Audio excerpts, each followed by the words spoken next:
games, better for crumpets than foul-toothed demons. Begone and bring peace! Yep, that's Holmes right there, dressed up as a priest and driving away demons. You're probably wondering how we got into this situation. Well, that's not what we're here to answer. We're here to figure out why this game only got a good overall score. I mean, it's a sequel to Crimes and Punishments. It gives us more cases. Isn't that what I and many other fans wanted? I'm getting ahead of myself here, so let's rewind to the premise. The game is a sequel to The Testament, as you can see from this timeline. Holmes is still solving cases, but is also taking on the responsibilities of being a father to his adopted daughter Caitlin. Yet things start to get sketchy when Alice, a new neighbor, takes a liking to Kate, and Holmes becomes suspicious. We'll learn more about her as the cases progress. But first, a disclaimer. This review assumes you've watched my reviews on Crimes and Punishments and The Testament. If you haven't, please do so, along with my companion piece on why the overarching story for the former fell short. If you want to watch the rest of the Frogwares review catalog, feel free to, but you don't need to in order to understand what's going on. Now, graphics. Fidelity-wise, there isn't much to discuss. It's nearly one-to-one with Crimes and Punishments, but that's okay. Pretty graphics are a secondary concern for me. If that weren't the case, I would have been complaining about how 3 Frogwares games look like the same potato with different lighting. To me, it's the art direction, or how the locales tell a story. You will be visiting familiar vistas from Crimes and Punishments, such as Scotland Yard. Yet, you'll also be visiting the cramped streets of Whitechapel, a gentleman's club, an accident scene, and the inside of a Mayan temple. Wait, what was that last one? Yet, those don't compare to the best location in the game. Baker Street. That's right, after 3 whole games, Frogwares rediscovered the technology to let you step outside of the flat. Say what? I know, it's revolutionary. It's not just for exploring either. You can run all the way to Scotland Yard and back, and even find a shooting gallery for fun. It's not used story-wise, but it's great to see Holmes' actual street being acknowledged after so long. The other locales are good too, still reminiscent of 1890s London, with the subtle transition to electricity. Well, maybe except the Mayan ruins, which are more like someone prototyping an Indiana Jones game through Holmes. It has the rolling boulder for good measure. As for music, it is much more prominent than in Crimes and Punishments. Some locales do switch between environmental ambiance and the soundtrack, which does get kinda jarring.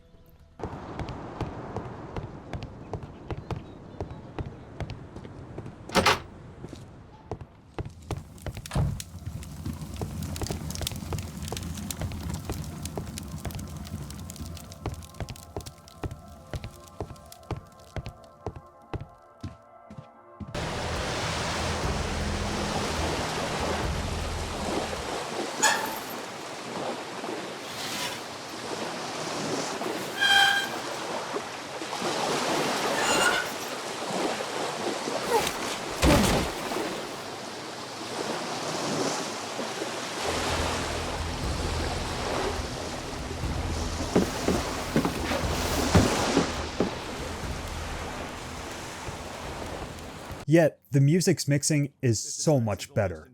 Some tracks are pleasant to listen to, while others add immersion or tension.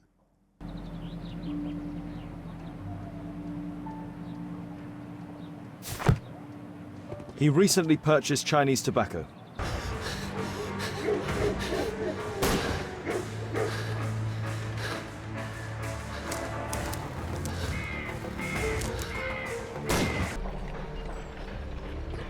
My poor leg.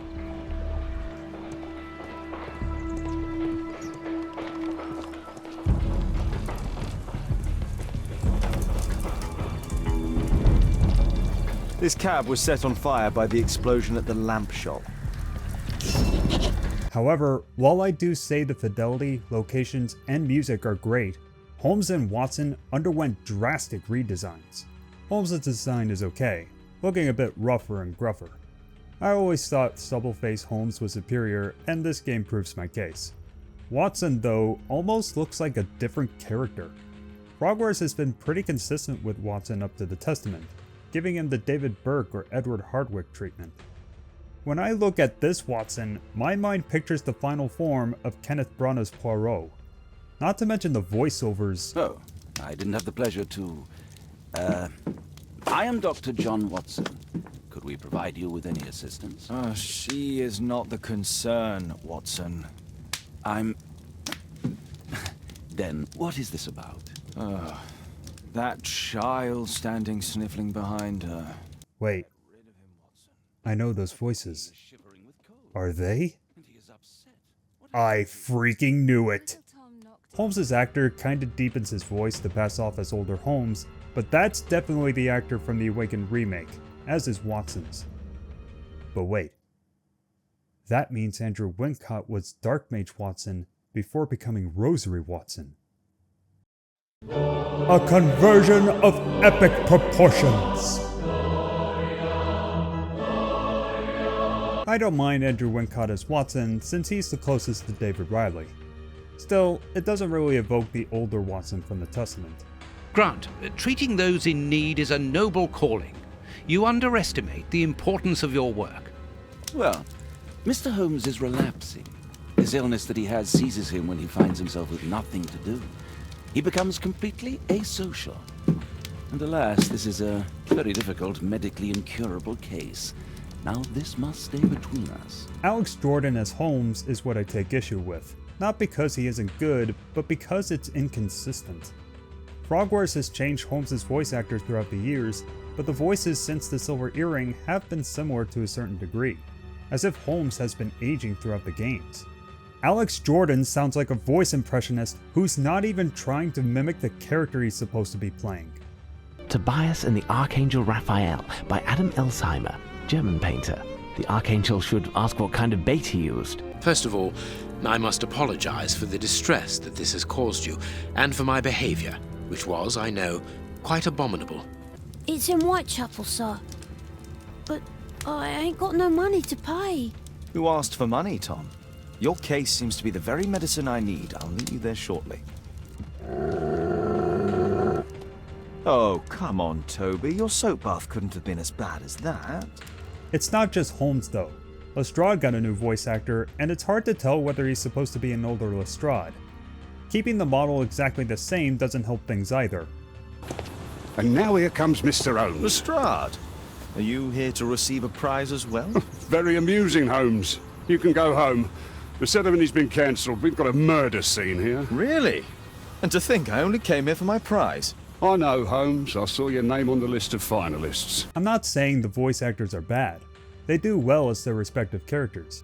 Yet, with this game being the last in the mainline Frogwares universe, you'd think they would save these actors for the reboot universe, and have the likes of David Riley reprise their roles one more time. Instead, Frogwares hired actors who either come close to the original voices or not at all. I mean, what was Riley doing at the time? He doesn't do another role until 2023. Was it too much trouble to simply ask him back for one more game? Or Carrie Shale for Holmes? Still, the other actors do their roles pretty well. Their characters are well designed too, still showing the detail and natural spontaneity from Crimes and Punishments. Their fleshed out motivations and the clues you find will keep you guessing whodunit. In certain cases. Speaking of whodunit, the gameplay is essentially the same as Crimes and Punishments, with only a few minor tweaks. Yet, there is one thing that they removed in a very questionable fashion. In Crimes and Punishments, going from one place to another disguised loading gates as carriage rides. It allowed you to re-review evidence and the Mind Palace while doing this. It simulates Holmes being in his contemplative state, kind of like the Red-Headed League or the Francis Carfax cases. You still do this in The Devil's Daughter, for one case. Fast traveling after that is just a loading screen. Why? I am literally asking why. Why? Moving on, observing people can yield clues that go either way, which means you could potentially get a profile wrong. Then there's the new Master Detective difficulty. It puts a timer on profiling, and if you present the wrong evidence to someone, you're locked out of additional information.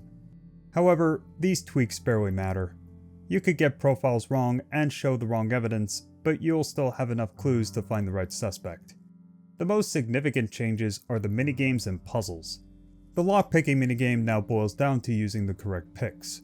The challenge gets even harder later, so I liked it a lot more than the predecessor. Then there's everything else. Most minigames are fun. The one where you play as Wiggins makes you realize how much he sacrifices just to tail somebody for Holmes. I don't think a guinea is enough for his troubles. Others, like finding the proper sequence of accidents, help ground you in the mystery. Also, the one where Holmes impersonates a priest is honestly amusing, even if heretical. Window! Window frame! I must protect you from demons! Pain! But then the rest are either tedious or waste time, maybe even both. There's one where you're playing hide and seek with a man trying to kill you. This one takes forever. Another is placing the gears in the right slots, which dissuaded me from playing the game further years ago because I just couldn't figure it out for the life of me. Or how about the Mayan ruins, which are fun, but again, felt like somebody prototyping their Indiana Jones dream game. And yes, they do let you skip most of these, but I want to be able to say I did it, or at least tried to understand it before guide searching.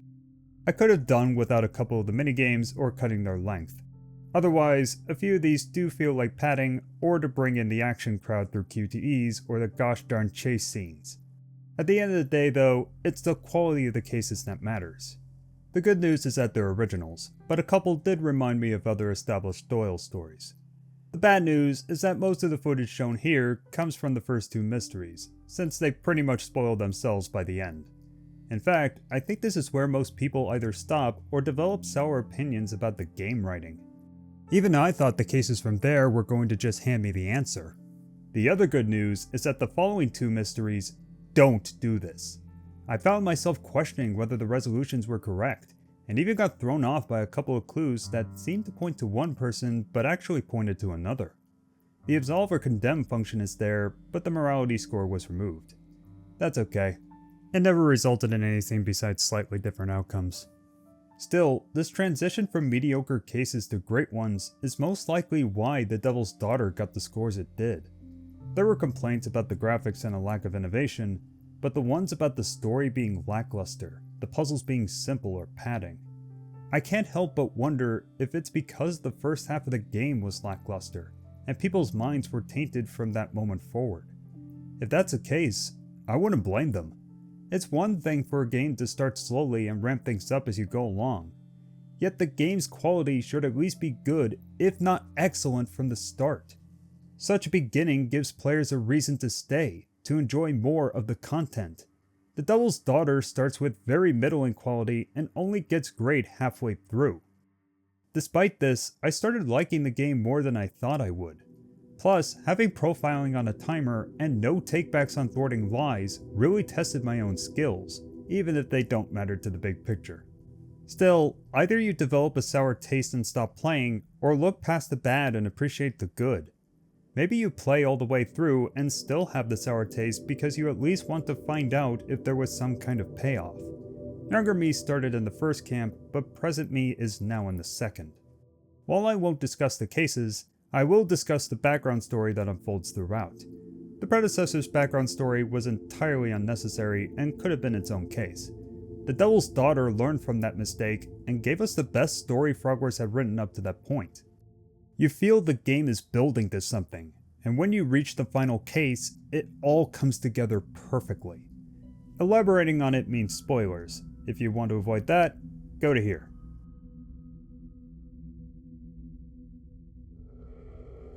The background story has two important aspects.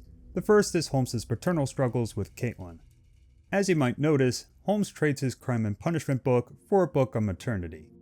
Why not a book on fatherhood is up in the air. Still, the initial struggles between him and Kate are very evident. Kate is a bubbly child with romantic notions about life.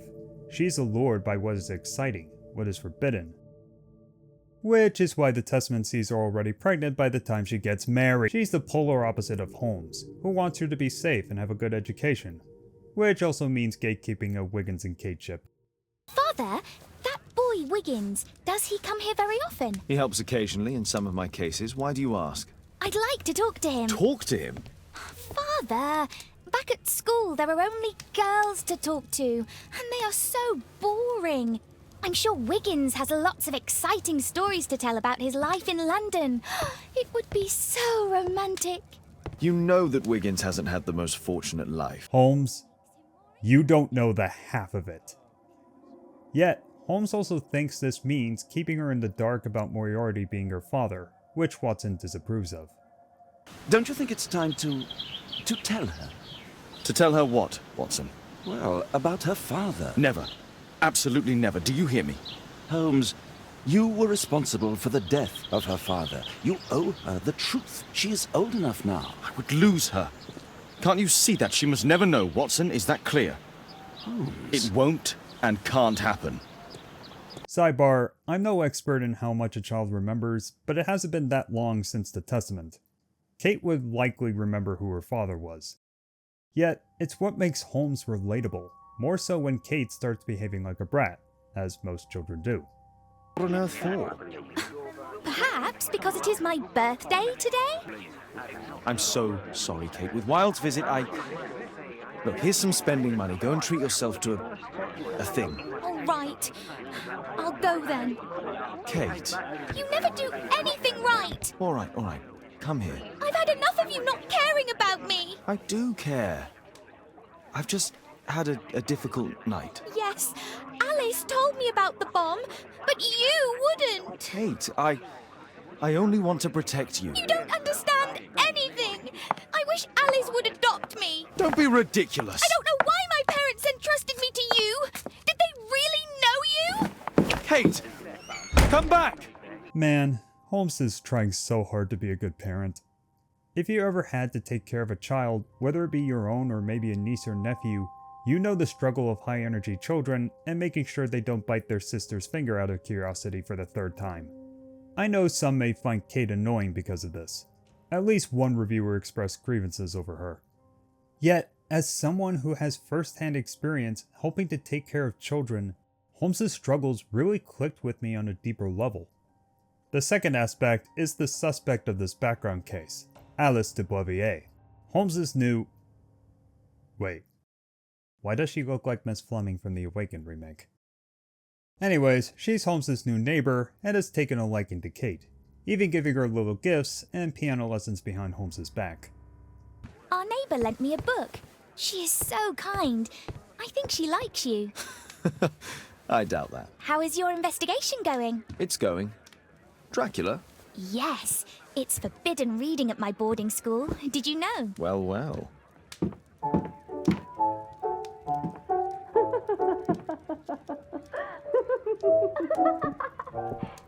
Caitlin's at Miss Alice's playing the piano. She disobeyed me. This, as we all know, is stranger danger territory, and Holmes is certainly alarmed. His suspicions are confirmed when he finds out that Alice moved in explicitly to be next door to him. What's more, she knows Kate's true heritage. Ask Caitlin to come home now. Oh, poor child, let her play. Such insouciance. So useful for covering up disturbing secrets. And since you intend to hide the truth from her... What? We all have our secrets. But don't worry, Mr. Holmes. Caitlin is a sensitive child, and I like her enormously. Alice, come back in. I can do it. See? You're wonderful. I like to think that the feeling is mutual. We wouldn't want her to know of your secret, or for her to be unhappy. Hearing this, I thought Alice might have been Kate's mother. We never see her in the Testament, and this kind of behavior does track with a distant parent who has not seen their child. It's also kind of hinted that Alice is subtly influencing Kate to be against Holmes, hence the battiness. Still, Holmes acknowledges that Kate is kind of right about his shortcomings. It's as Kate said, I always do the wrong thing where she's concerned. What is confirmed is that Alice...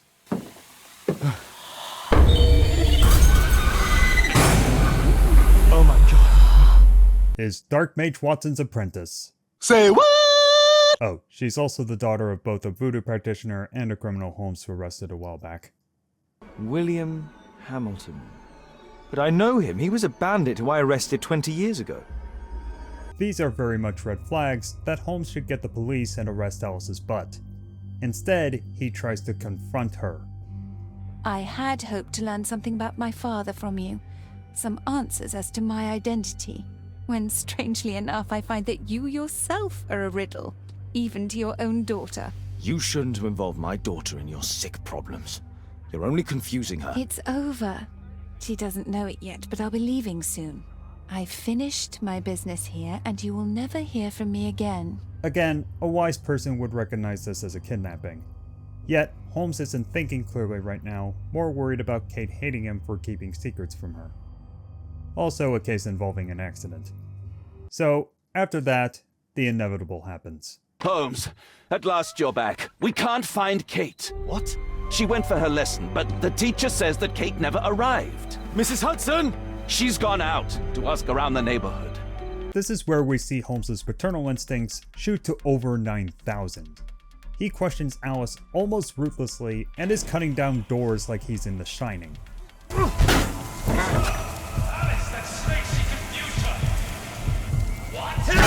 Here's Sherlock! All the clues lead to the cemetery, where we could put together that Alice tried to contact her father to find who else but Moriarty.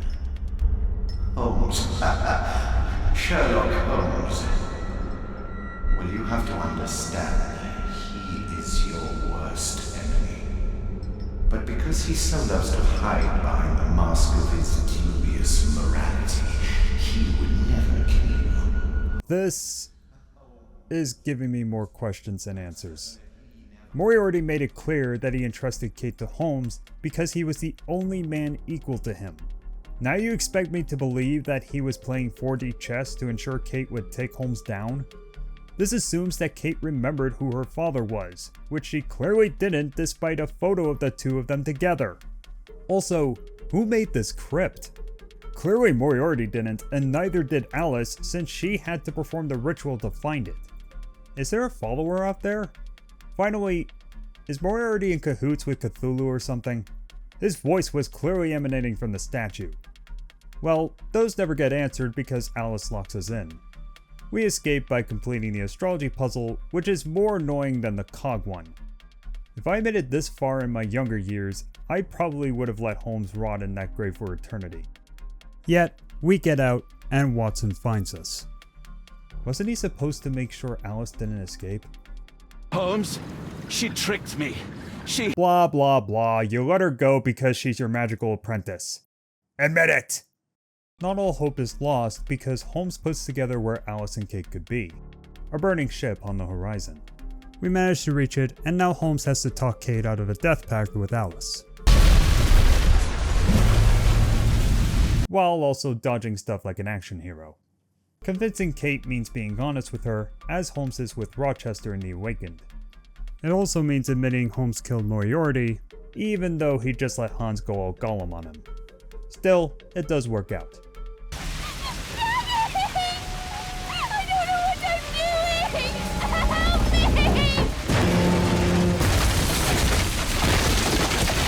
Help me!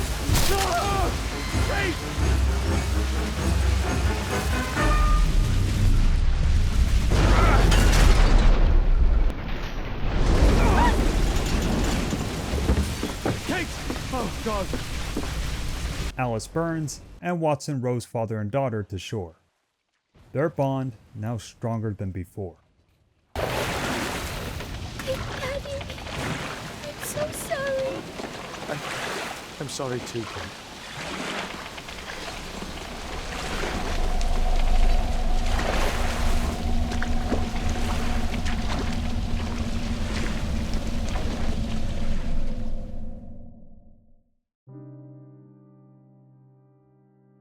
Coming back to the Devil's Daughter after so many years, I had low expectations.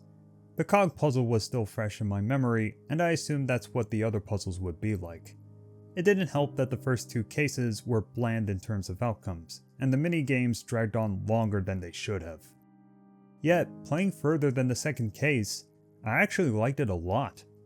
The last mysteries had more intrigue, more room to contemplate your suspects, and clues that threw me off but actually hinted at the real perp if you considered them long enough. The minigames became a bit more enjoyable and more relevant to the cases. Plus, Holmes' struggles as a parent made him more relatable, adding a dimension that most versions of him lack. I don't think this constitutes the game being an underrated gem, but I now understand why it didn't surpass Crimes and Punishments in many people's eyes, including mine. Still, you should give this game a shot if you can.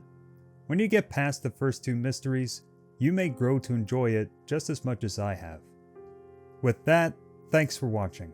There's just one more game in Frogware's catalog to go, and I am dead set on finishing this series. No diversions here. Pinky promise, no fingers crossed.